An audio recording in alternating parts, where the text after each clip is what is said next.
before Islam came to Africa, the Hausa people practiced animism.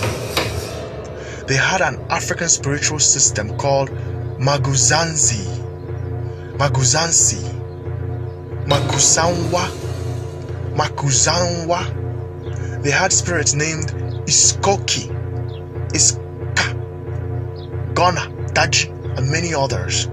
All of these divine practices were drastically abandoned due to the sword, killings, and slavery by the Islamic Arab invaders of North and West Africa. Why do Africans speak less of the Islamic Arab colonizers and enslavers of Africa? The truth is that a lot of Africans want to secretly leave the death cult known as Islam and embrace natural knowledge, but they are afraid of being killed or tortured. This is why North Africans such as the Fulani, Hausas, and many other tribes in the North Africa are ignorant of how the Abrahamic moon religion came to Africa. People don't realize that the foundations in history of Islam are not actually as nearly as well established as people assume. And actually, Muhammad, there's a great deal of evidence that indicates that he was not a historical figure, and that if there was a person named Muhammad, that it's been encrusted with legend to the degree that we cannot know essentially anything about who he really was or what he was all about.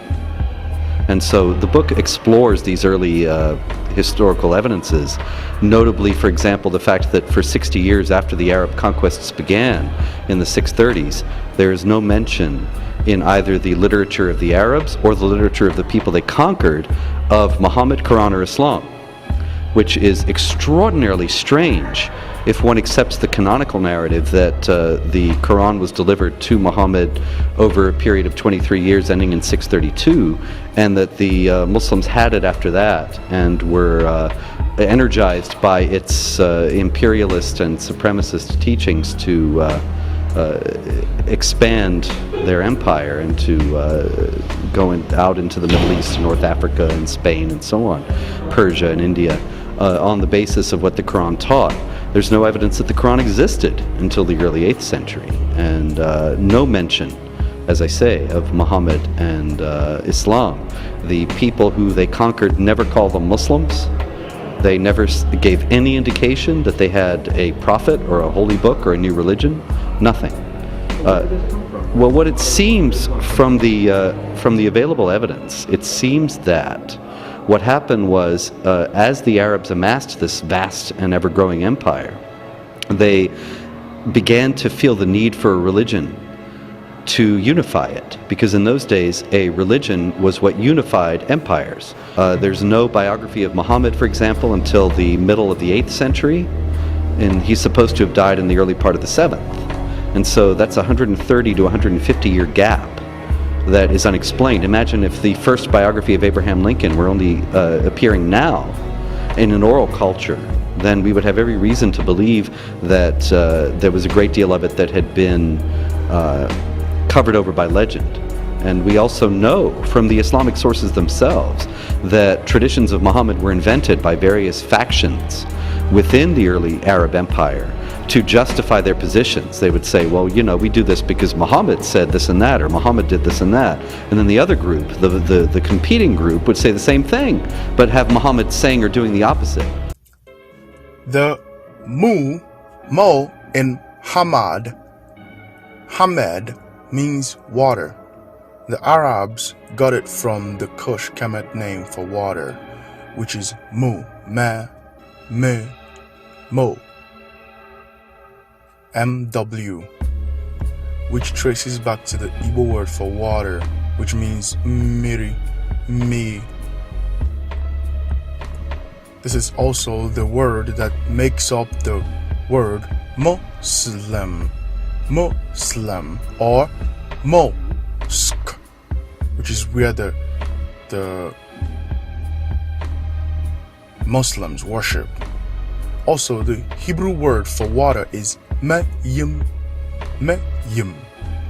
The word Hamed or Hamad means one who praises.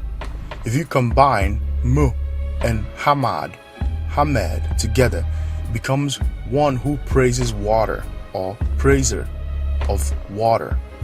A Muslim is a follower of Muhammad.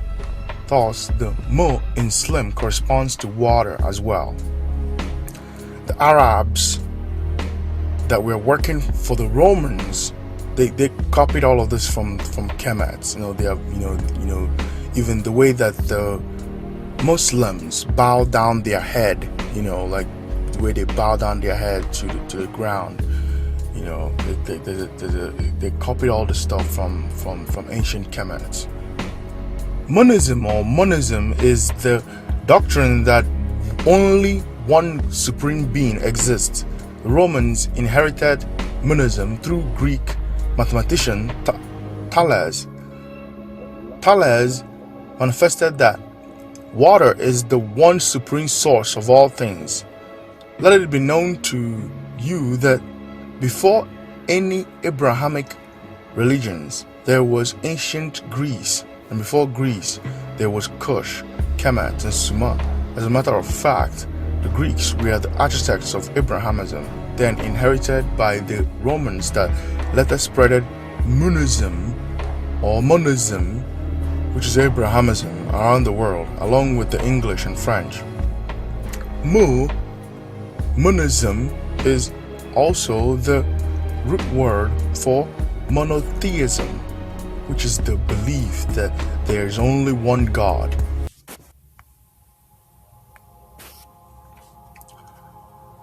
All these words correspond to water, like they represent water. That is ma, mi, mo, mi, mayim, miri, Mary, miri, water.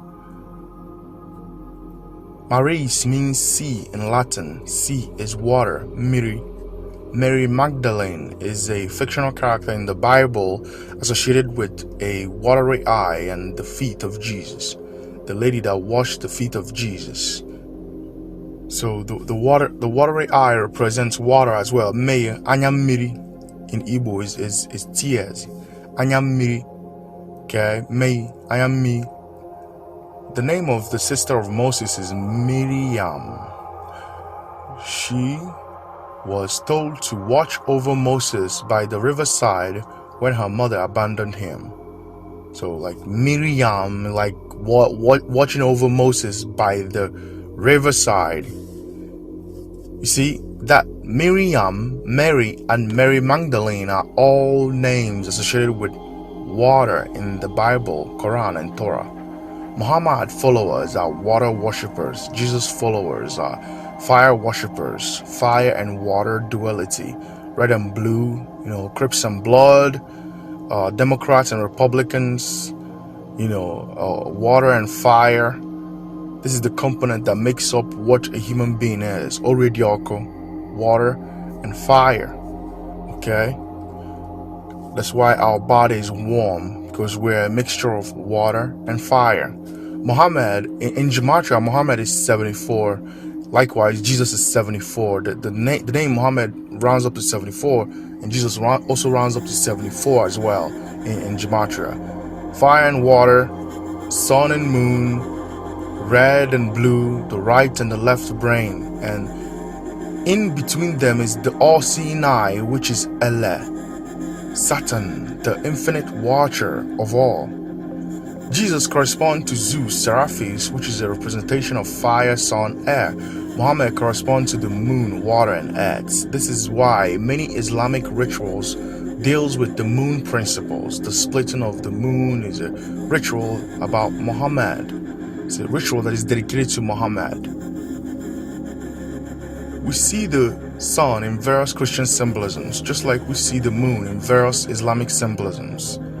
Islam use lunar calendar, while Christians use the solar calendar.